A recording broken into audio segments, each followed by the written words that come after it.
Hi, my name's Steven. I'm going to be doing a web series about hypnosis, taking you from where you are now to being able to hypnotize your friends. My experience with hypnosis is I taught myself hypnosis through watching online lectures, talking to people, and then doing it myself. I've hypnotized 5 people over the summer, and I've done it multiple times to each of them. The web series is going to be divided into 5 parts: an introduction, an overview of inductions, which is hypnotizing someone, what to do to get them under.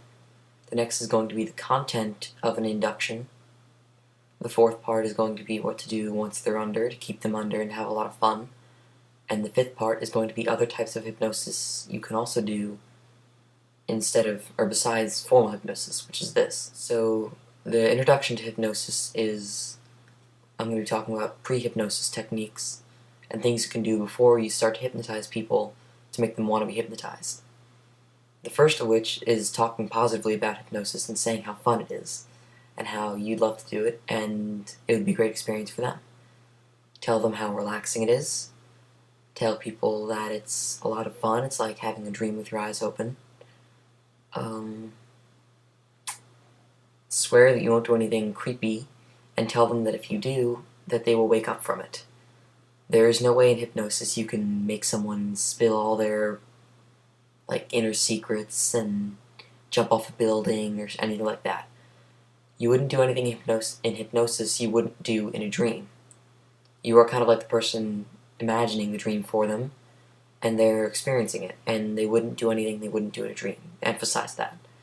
It's very important that it'll make them feel a lot more comfortable with what they're doing. That's most of what you have to do before you hypnotize someone. Now, an overview of inductions involves what you're going to say, where you're going to say it, and what to do directly before you start the induction hypnosis itself. What you're going to say is called often an induction script, and you can find them online. I'm going to attach one that I've been using for a while that I got from Brandon from the Freddie W team on his second channel, and I'll link to one of his videos, or maybe all 3 of them, where he does hypnosis and explains it a little bit.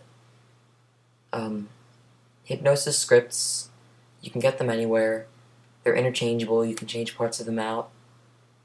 But it doesn't really matter as much what you say, it matters how you say it. That you're confident when you're speaking, that you're almost a different person, which is way more authoritative, way more confident, and kind of bossing them around a little bit. Because once they're under hypnosis, you want them to listen to everything you say, and so you're going to have to be a little bit bossy.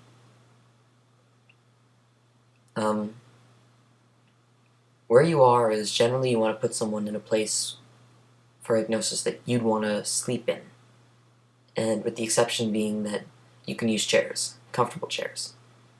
So you want to find a place where the person who's going to be hypnotized is relaxed, and it's very quiet, and there aren't distractions. For example, you have to turn your phone off because I was in the middle of hypnotizing someone and their phone starts buzzing and it's in their pocket, and so that just ruined the entire thing. Make sure your phone is off, make sure their phone is off, make sure there isn't going to be any loud noises, people busting in, walking through, place you'd want to sleep, and if they're sitting in a chair, which is perfectly acceptable, it's good. Make sure they don't fall over, because hypnosis in itself isn't dangerous, isn't going to scar their mind, but falling out of a chair might scar their mind and leave a scar, hurt them. So if they are in a chair, make sure they're not going to fall over and hurt themselves, or that you can catch them.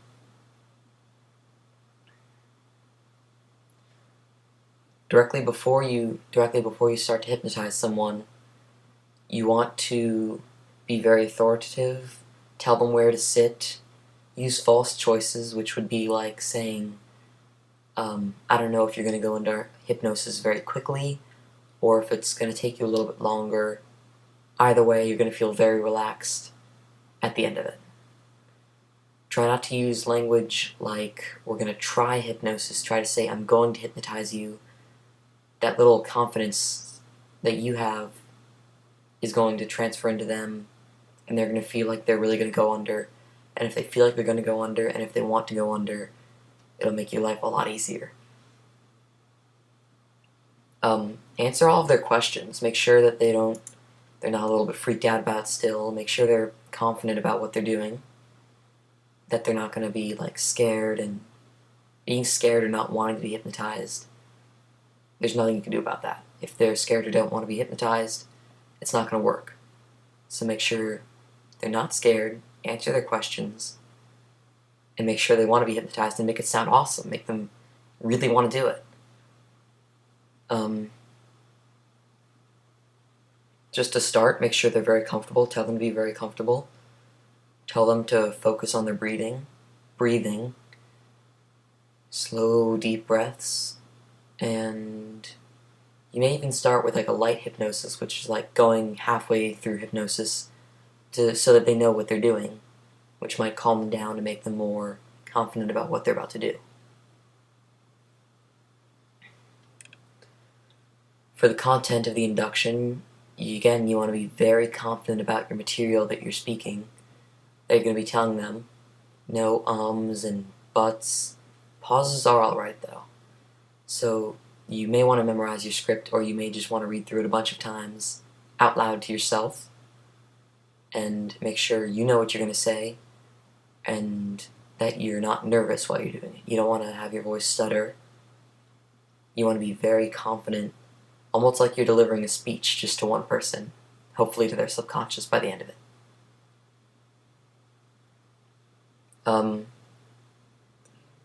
Talk slowly. Give them time to think about what you're saying. The slower you talk, the more time they have to relax and to fill in the gaps. During your induction, your induction may take a very long time, may take 20 minutes, and for your first time, you may want to do that, because the longer you spend on it, the more relaxed hopefully they'll be with each passing minute, and the better your odds are of having them fully under hypnosis. If you're doing it in a dark room, which you should be, and if you haven't memorized it, which is okay, you'll want to have like a reading light or some sort of other light.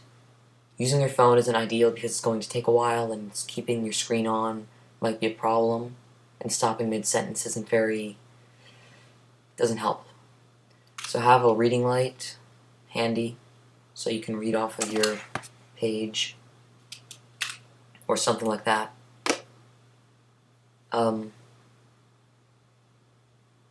And be confident so that if your pages mess up, if you can't read a word, or if you think that something isn't very good, make sure that you're confident enough to be able to skip over it. Now I'm going to go through some of the stages of an induction script that I use, or an induction process that I use, and you should be able to do most of this yourself. So the first thing that I do is, once they're comfortable, once they've been breathing for about 30 seconds, taking deep breaths, is I tell them that with each breath you take, you feel more relaxed, and you feel like some good feeling seeping throughout your body, reaching every part of your body, calming you down. Letting them just sit there for 30 seconds, they'll relax themselves. It's very easy, and it's a good start. Next, I like to tell them to choose a point on the wall somewhere, or you can use the pendulum, which is you take something, I don't have anything handy right now, but you take something and you swing it back and forth and have them focus on it, or just a point on the wall, which works just as well. And then I like to tell them that everything else is fading, the rest of the world doesn't seem to matter anymore, and that generally calms them down and makes them just relax. And then I say, okay, when I turn the lights off, you're going to remember your point and keep it in your head, or the pendulum. You're going to have already memorized it, and when I turn the lights off, your eyes are going to close, and you're going to still see the point or the pendulum. So then you turn the lights off, and then you should start your actual script. I have a script up over here. The main pieces of the script is, once their eyes are closed, you just start telling them things that will relax them, that help them breathe slowly, and you can get an induction script off the internet. Will often help. I'm going to include one, and I'm also going to include a video of me reading the whole thing, which I might include excerpts of, or just make that a whole part. And so the general pieces of it are the start, closing their eyes, deepeners, which are just making them feel more and more relaxed, and at the very end you should say things like count down from 10 to 0 and have them like snap. My routine is I'm going to count down from 10 to 0, and when I do, you will be in a state of awareness. You'll see things I tell you to see, hear things I tell you to hear, and your mind will fill in the gaps. You'll never be so afraid that you'll want to get away from it. You'll be confident enough to progress through, but there will be some danger on the way. And it's up to you to figure out what to do about it. And then I count down from 10 to 0, snap. And then here comes the fun part. You have to figure out if they're hypnotized or not, which seems pretty easy, but it gets more complicated if you have multiple people. One time I had 2 people in the room, and the one I was pretty sure was hypnotized, and the other one definitely wasn't. And that was the first time I was hypnotizing anyone, and I was a little bit freaked out, and I just followed what my notes had been to figure out if someone's hypnotized or not. And the one who wasn't hypnotized answered my question first, woke the other one up, and the opportunity was lost. So I'd recommend having the people, if there are multiple, stand up, walk around the room a little bit. Don't do anything too embarrassing. I'd probably just have them walk around the room and gauge how they walk, if they're hypnotized or not. Tell them do something silly that they would normally not believe, like, this pen is now a wand, and I'm going to cast a fire spell, and fire's going to shoot out of this, and don't let the wand point at you as I'm casting the spell, you might get burnt. And then I'll start to speak some Harry Potter gibberish or something, casto, spello, and then they'll walk away if they're hypnotized and not want to get hit by the fire, or something like that. Just start messing with them a little bit. And then if they're not hypnotized, just ask them what happened. Ask them, go through your routine, did this work? How did this work? I had one guy who, part of my routine was, I'd say, I kept bringing it up, picture a sailboat, and as you breathe in, the sailboat rocks one way, as you breathe out, it rocks the other way. And he kept saying that, this image of a sailboat rocking back and forth, the sailboat would go faster than its breathing, and it really just didn't mesh well with him. So I then made in my hypnosis notebook, which I have, I made a note for Adam. His name was Adam, no sailboat. And then adding deepeners also, because he wasn't fully hypnotized or didn't feel very ready when I started counting down. So, first time you might fail, just tell them it's okay, ask them what happened, what worked, what didn't. Recalibrate mentally, make some notes. Do it again. Often what'll help is swapping some pieces of it out so it's not completely the same. Swapping some of your deepeners out. Maybe you want to get them under in a different way. Get their eyes closed in a different way. But most of the time, just taking more time, being slower, making them relax more, will really help them. And less distractions. If they're distracted into being woken up, that's the main thing that'll make you fail.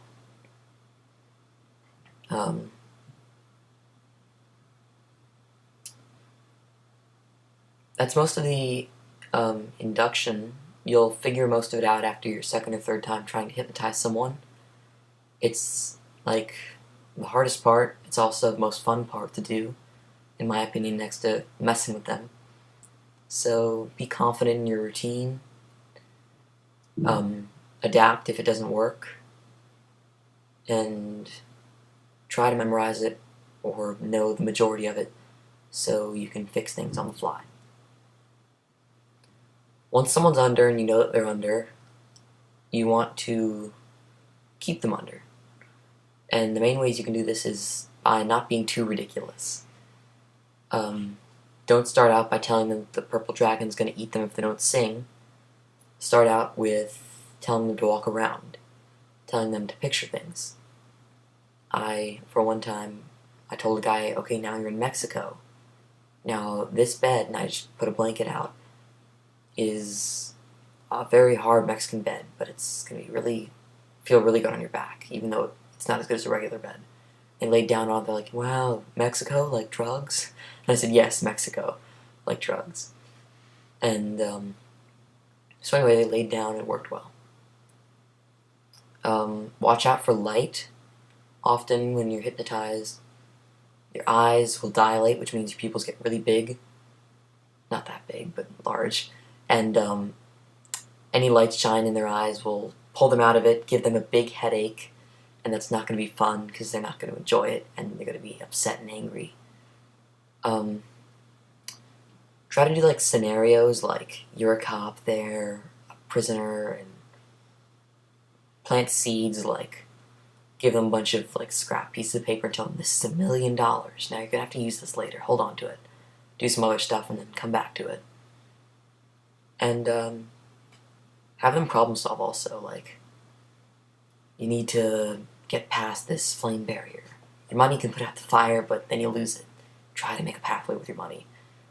And never, ever laugh. Ever. The fastest way to pull someone out of hypnosis is to start laughing at them. Now, if you have like an audience or a crowd or other people watching or nearby, they can laugh a little bit. If you laugh at them, they will get pulled right out of it and go, what am I doing? Like, one time I had a person hypnotized fully, and I just started like cracking out, like, is he really doing this? And then he's like, wait, what did I just do? Why was I doing that? And I was like, oh, great, now he's out of hypnosis. So, big point, never laugh at someone under hypnosis. That's the main points of hypnosis. I mean, you've learned the introduction, how to start hypnosis, how to talk to people about hypnosis. You've learned, I've talked about where to get induction scripts, to be very confident with them, be in a dark, quiet room with no distractions, setting up false choices, answer their questions beforehand, talk slowly if you have any troubles or if you're scared of something or if you're not sure about something, just stop mid-script, tell them to focus on their breathing, become collected again, continue reading.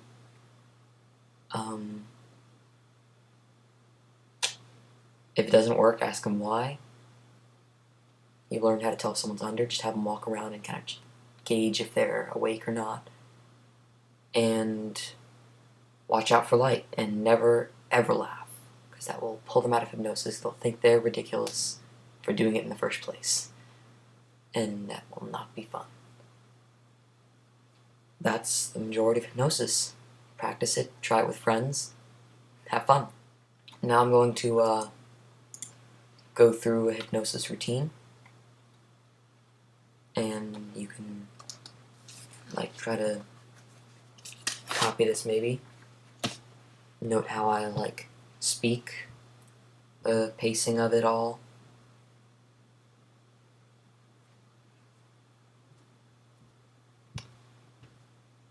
Get very comfortable. Take a deep breath in, and then exhale.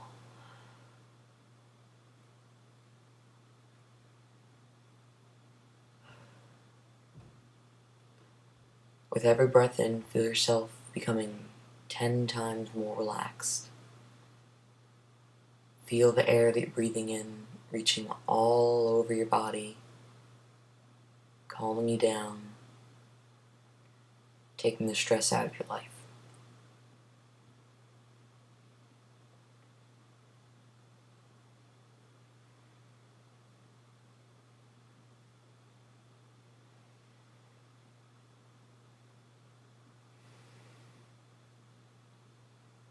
As we go along, keep remembering to take deep breaths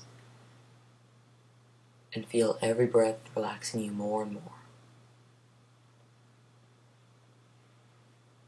Throughout the day, you've accumulated stress. There's been a lot of aches in your body, in your joints, in your bones, in your posture from walking around. I want you to picture all of this stress, all of this nervous, pent-up angst as orange electric energy. As a negative energy, it stings a little. You can feel it dancing around all the stressful parts of your body. Your wrists, your ankles, your lower back, your neck. I want you to gather it up slowly. Feel it leaving your fingertips as it travels up your fingers, over the bones of your palms, the backs of your hands, shoots up your forearms, and in your chest you feel it start to gather. Eventually it migrates up your neck, your jawbone, and this orange electric energy finally pools right at the top of your head. And as this energy has left every other part of your body to gather there, it leaves all those ligaments and joints smooth and calm and numb. The rest of your body is at peace. Just the top of your head crackles with this negative energy. Now slowly, the color of this energy turns from orange to blue, and it begins to travel down over your forehead, over the bridge of your nose, your cheekbones, slowly down your neck, over your collarbones, over your rib cage, and this blue energy, as it passes by your body, starts to migrate lower, lower, and lower down. It leaves everything feeling extremely calm, in a deeper state of purity and quiet than you have ever known. It gathers at your hips, starts moving down over your thighs, your kneecaps, down through your calf muscles, cleansing them completely. Finally, at the top of your feet, it moves up over the arch of your foot, the balls of your feet, and finally your toes. Everything is wiped clean. Now a cool, soothing liquid metal starts to formulate and drips at the tips of your toes and starts to drop down, gathering at your heels, filling them up. And as it does, it weighs your feet down to the sand of the beach. You can't move your feet anymore. They're immobile. The liquid metal starts to move up your calves, pooling around them, filling them up. You can't move any part of your body that this liquid metal fills up, but it's a good feeling. It leaves you cool and calm and collected in a state of peace. The liquid metal moves up your legs, up your hips, over your spine, and now it starts to grow at your fingertips, at your hands, your wrists, your forearms, into your biceps, and this cool liquid metal finally converges at your shoulders, weighing you down flat. Now all that is left is your head. Slowly but surely, the liquid metal starts to migrate up your neck, over your jaw, over your cheeks, over your eyes, rendering them completely sightless. It finally finishes the job at the top of your head. Every part of you is weighed down and immobile in the sand of the beach. Still, with every breath you take in, you feel yourself becoming more and more relaxed. You feel your body becoming more at peace with itself. And these deep breaths rejuvenate you. I'm going to count down from 10 to 0, and when I do, you will be in a state of awareness, but you will see things I tell you to see. You will hear things I tell you to hear, and your mind will fill in the gaps. You will never be so afraid that you will want to get away from it. You will be confident enough to progress through, but there will be some danger along the way. And it's up to you to figure out what to do about it. 10, 9, 8, 7, 6, 5, 4, 3, 2, 1, 0.